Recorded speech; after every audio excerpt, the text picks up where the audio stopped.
Salam,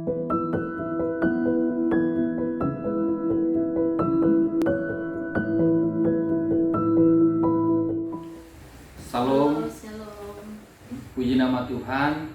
Kami keluarga Huta Barat diberikan kesempatan untuk menyaksikan kasih Tuhan dalam hidup kami. Dan pada kesempatan ini kami akan menyaksikan betapa besar kasih Tuhan dalam hidup kami, khususnya bagi putri kedua kami yaitu Velop, di mana kejadiannya yang terjadi tahun 2014 yang lalu.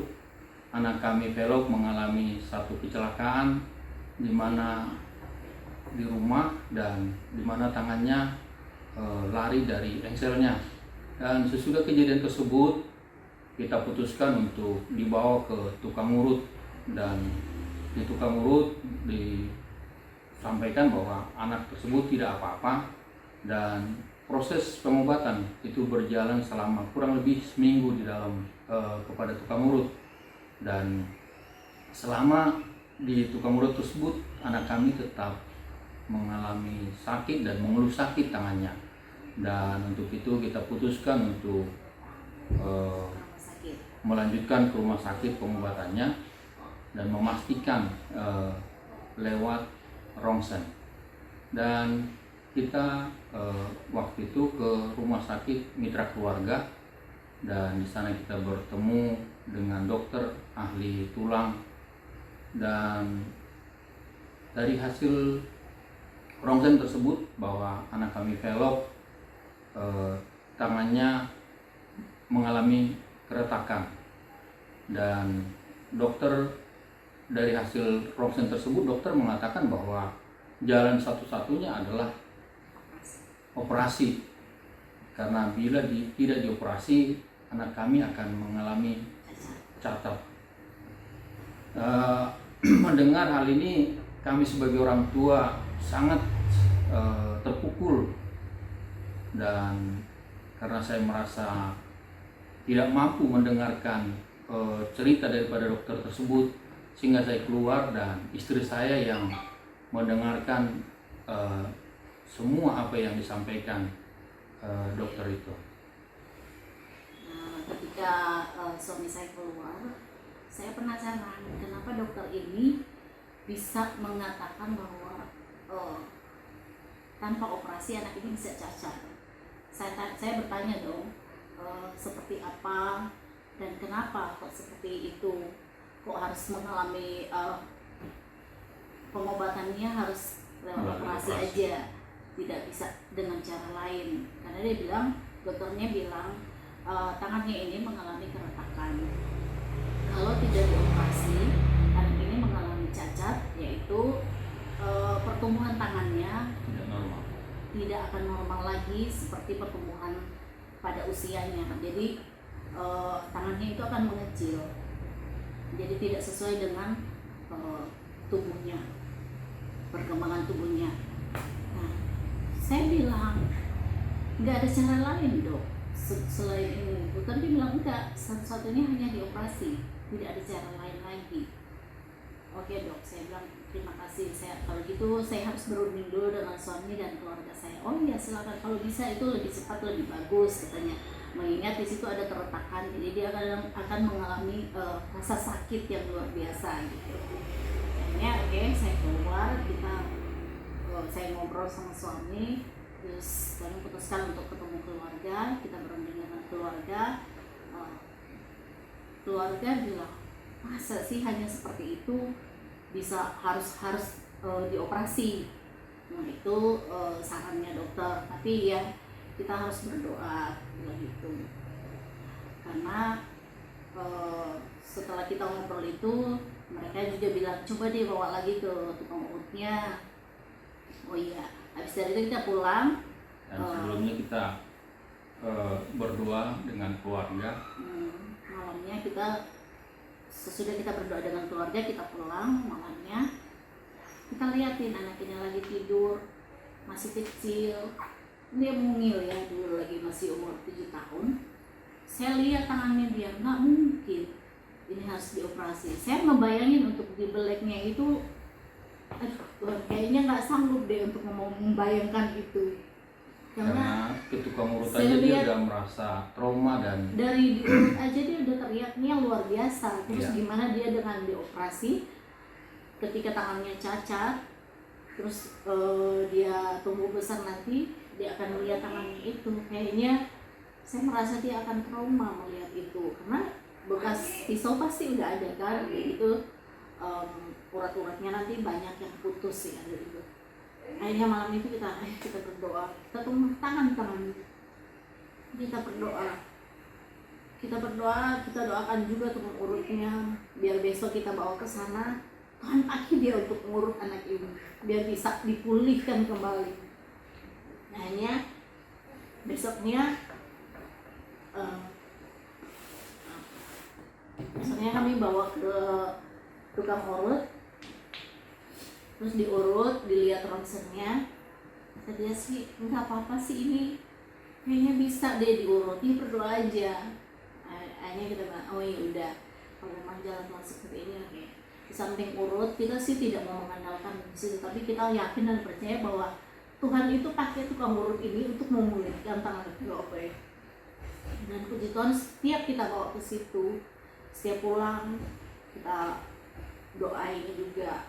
Kita nggak hanya biarin begitu, kita nggak hanya berserah bahwa tukang urut ini yang mampu ini pulihkan Velope, tapi kita yakin bahwa Tuhan pakai dia untuk memulihkan Velope. Terus kita bawa itu ada sebulan.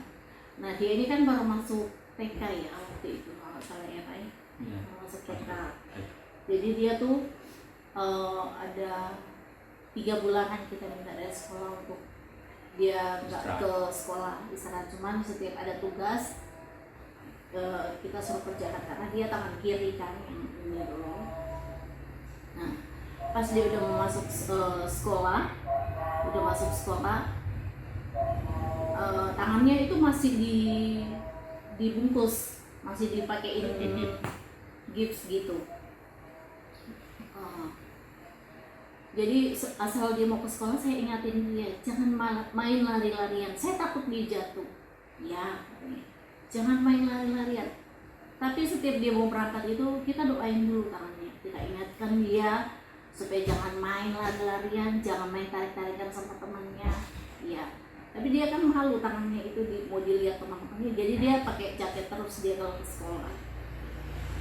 Dan puji Tuhan, seiring berjalannya waktu, makin lama tangannya digerakin bisa, jari-jarinya digerakin udah bisa.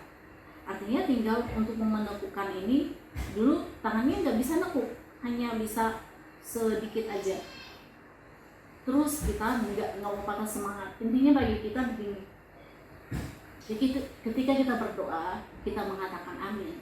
Aminnya itu nggak hanya di mulut, tapi hati kita masih ragu.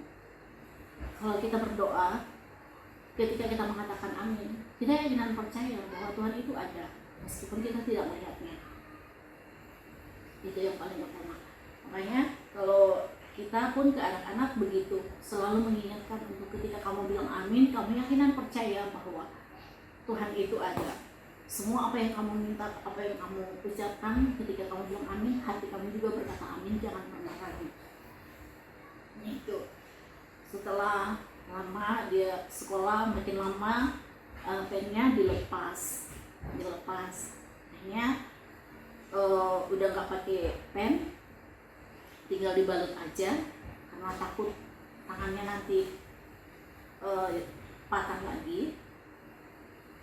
Terus mulai dilatih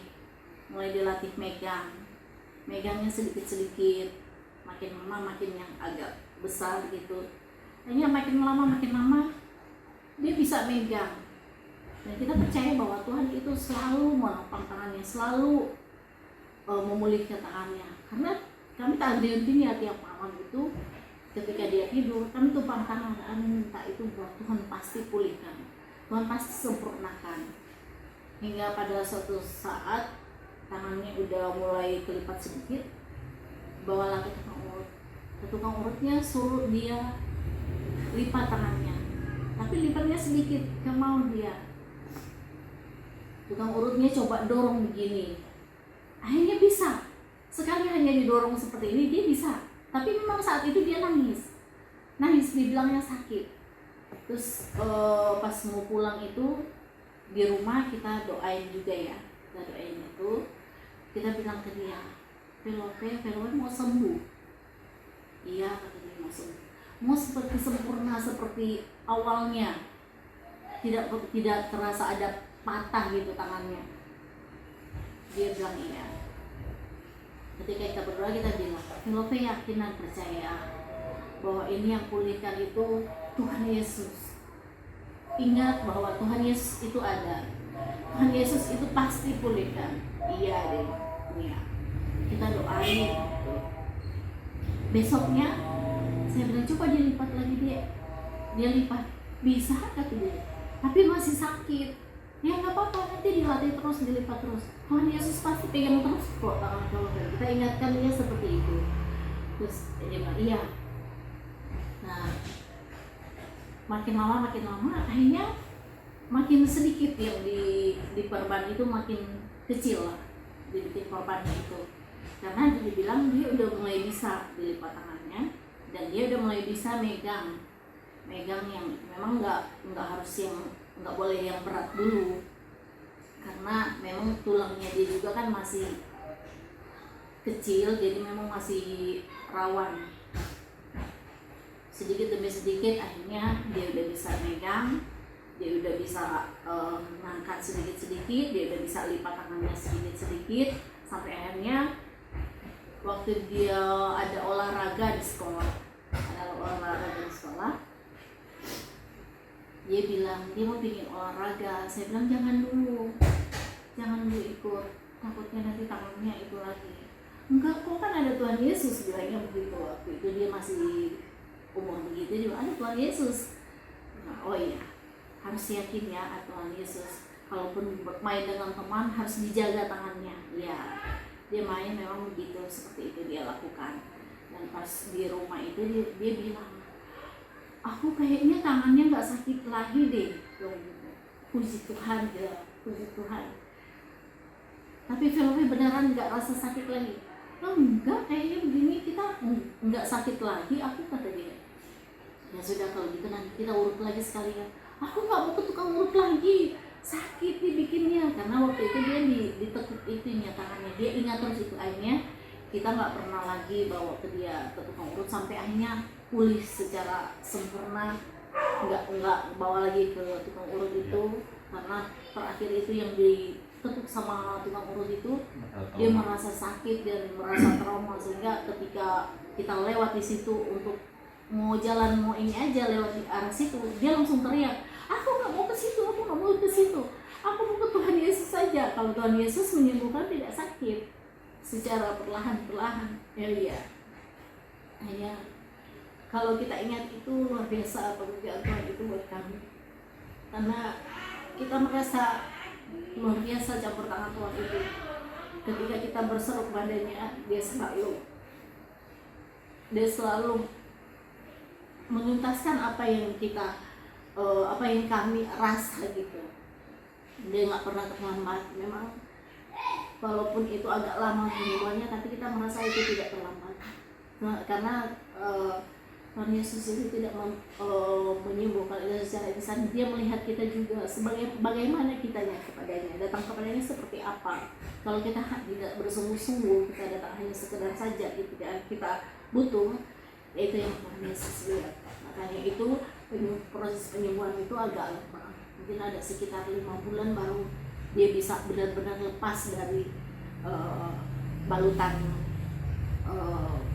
gipsnya itu, baru bisa benar-benar dia sempurna merasakan bahwa tangannya itu udah bisa digunakan. Dan puji Tuhan sampai saat ini kita lihat tangannya itu sempurna, tidak seperti apa yang dikatakan dokter itu bahwa pertumbuhan tangannya itu tidak akan sempurna, dia harus melalui operasi dulu baru bisa sempurna. Tapi puji Tuhan, Tuhan Yesus itu luar biasa, tidak ada yang mustahil bagi Tuhan Yesus. Bekasnya tidak ada, dia bertumbuh dengan sempurna. Amin.